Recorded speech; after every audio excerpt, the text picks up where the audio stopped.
Ms. Ocasio-Cortez. Thank you, Mr. Chair. Mr. Cohen, I'd like to quickly pick up on some previous lines of questioning before getting into my own, so I may go a little quickly to get it all in 5 minutes.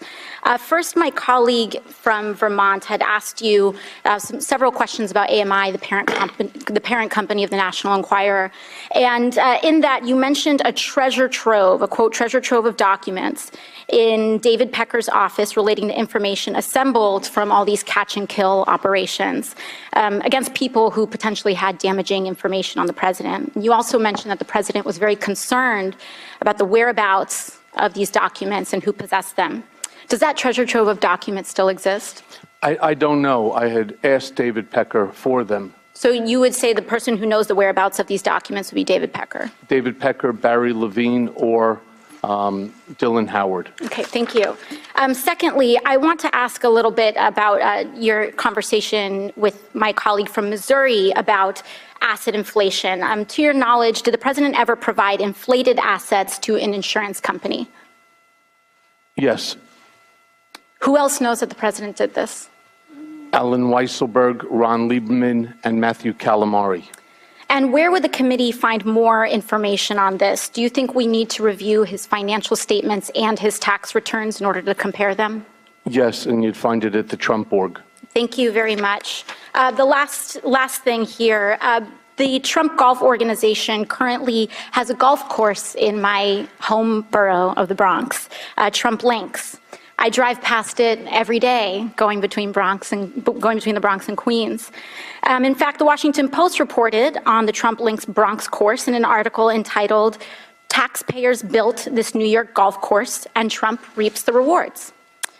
That article is where many New Yorkers and people in the country learned that taxpayers spent $127 million to build Trump Links in a, quote, generous deal, allowing President Trump to keep almost every dollar that flows in on a golf course built with public funds.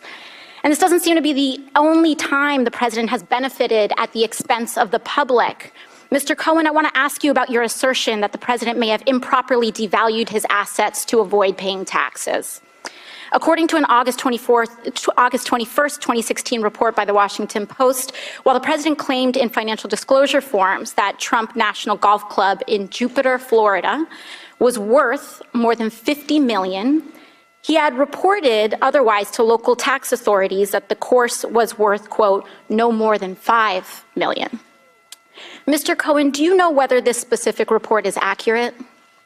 It's identical to what he did at Trump National Golf Club at Briarcliff Manor. Do you know, to your knowledge, was the president interested in reducing his local real estate bills, tax bills? Yes. And how did he do that? What you do is you deflate the value of the asset, and then you put in a request to the tax department for a deduction. Thank you. Now, in October 2018, the New York Times revealed that, quote, President Trump participated in dubious tax schemes during the 1990s, including instances of outright fraud that greatly increased the fortune he received from his parents. It further stated from Mr. Trump, quote, he also helped formulate a strategy to undervalue his parents' real estate holdings by hundreds of millions of dollars on tax returns, sharply reducing his tax bill when those properties were transferred to him and his siblings. Mr. Cohen, do you know whether that specific report is accurate? I don't. I wasn't there in 1990s. Who would know the answer to those questions? Alan Weisselberg. And would it help for the committee to obtain federal and state tax returns from the president and his company to address that discrepancy? I believe so. Thank you very much. I yield the rest of my time to the chair.